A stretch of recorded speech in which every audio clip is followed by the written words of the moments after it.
Assalamualaikum warahmatullahi wabarakatuh. Eh, Kita dari kelompok 3 ingin mempresentasikan praktikum penyuluhan dan komunikasi pertanian di Kabupaten Sumeneb.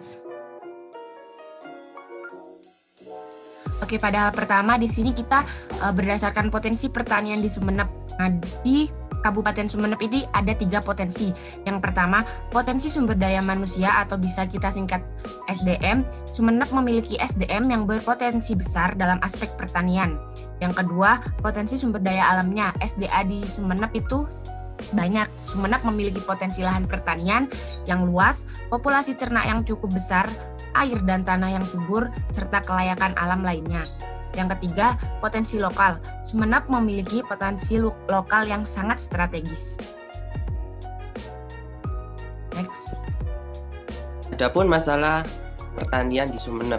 Yang pertama, produktivitas lahan menurun akibat intensifikasi berlebihan dan penggunaan pupuk kimia secara berlebih.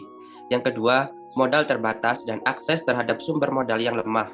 Yang ketiga, kualitas hasil pertanian rendah. Yang keempat, kelembagaan usaha tani, terutama kelompok tani, belum dioptimalkan secara serius. Empat solusi. Yang pertama yaitu menggalakkan sistem pertanian yang berbasis pada konservasi lahan dan penerapan sistem pertanian ramah lingkungan. Yang kedua, memberikan bimbingan terkait pengelolaan modal terbatas secara maksimal. Yang ketiga, memberikan pembinaan dalam mengelola pertaniannya, mulai dari pemilihan bibit hingga pengelolaan hasil pertanian.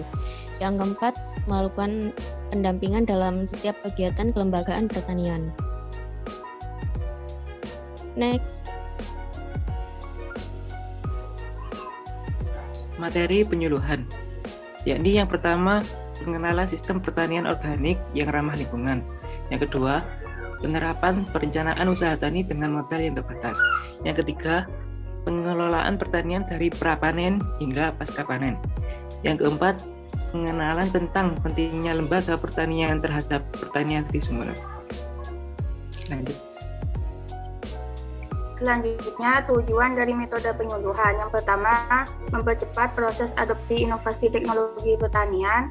Yang kedua, mempercepat efektivitas dan efisiensi penyelenggaraan dan pelaksanaan penyuluhan pertanian. Dan yang terakhir, mempercepat dan mempermudah penyampaian materi dalam pelaksanaan penyuluhan pertanian.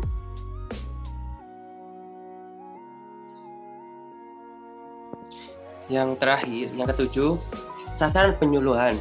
Berdasarkan jumlah sasarannya, metode penyuluhannya akan digunakan adalah pendekatan kelompok, yaitu dengan diskusi kelompok, temu lapang, dan kegiatan pelatihan. Dengan metode ini, petani atau peternak dapat berpartisipasi aktif dalam kegiatan diskusi, relatif lebih efisien, komunikator tidak tersamar, serta hasil akhir merupakan kesepakatan semua pihak. Yang kedua, teknik komunikasi. Berdasarkan teknik komunikasi, metode penyuluhan yang digunakan adalah metode komunikasi langsung, yaitu obrolan di sawah, obrolan di rumah, kursus tani, dan lain-lain. Namun, di situasi tertentu, metode yang akan menggunakan adalah komunikasi tidak langsung, yaitu penyebaran poster secara langsung di YouTube, dan lain-lain. Yang ketiga, indera penerima yang ingin dicapai dalam metode penyuluhan. Berdasarkan jumlah sasarannya, metode penyuluhan yang akan digunakan adalah berdasarkan indera penerimanya. Metode penyuluhan yang ingin diterapkan adalah metode yang dapat dilihat dan didengar, seperti karya wisata, demonstrasi, dan lain-lain, karena lebih efektif dan lebih komunikatif. Yang keempat, media yang digunakan untuk kegiatan penyuluhan pertanian.